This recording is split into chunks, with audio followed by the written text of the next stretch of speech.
I ddechrau, os fedrwch chi jyst ysgrifennu brawddeg fer yn diffinio. Beth ydy pan, neu pryd da chi'n ei ddefnyddio fo yn hytrach. A wedyn, diffinio wedyn pryd. Jyst brawddeg yn dweud pryd da chi'n defnyddio pryd. I ddangos y gwahaniaeth rhwng pan a pryd. Pan es I weld ni a roedd hi ddim adre. Ia? Ia, na fo, da iawn, ia. Pan aeth y criw allan I ddathlu. Aferchog, ia. Ia. A wedyn pryd. Pryd, yn amser. Pa da chi'n sôn am amser?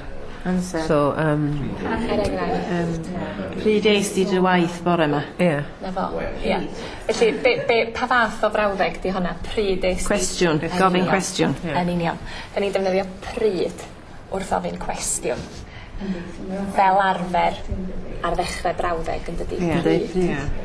Ond pan, achos mae'r ddau yn golygu wen yn dydi?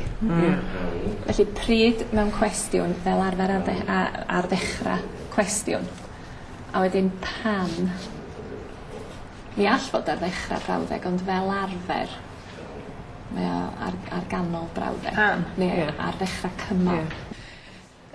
Iawn, felly jyst I grynhoi, ddechreuon ni fo pryd. Fedrwch chi roed enghraifft, Bari? Pryd ydych chi'n mynd? Da iawn. Pryd ydych chi'n mynd? Ar ddechrau cwestiwn. A beth am pan? Digwyddodd hynny pan oeddwn yn yr ysgol. Da iawn, ia. Digwyddodd hynny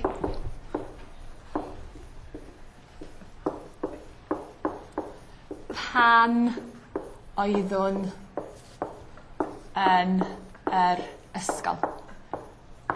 Felly mae pan eto'n golygu wen, ond fel arfer ydych chi'n cael pan yng nghanol brawddeg, fel yr enghraifft yna gan Jane yn fanna, neu ar ddechrau cymal. Mi allwch chi gael ar ddechrau brawddeg, ond dydy o byth yn golygu pryd ar ddechrau cwestiwn.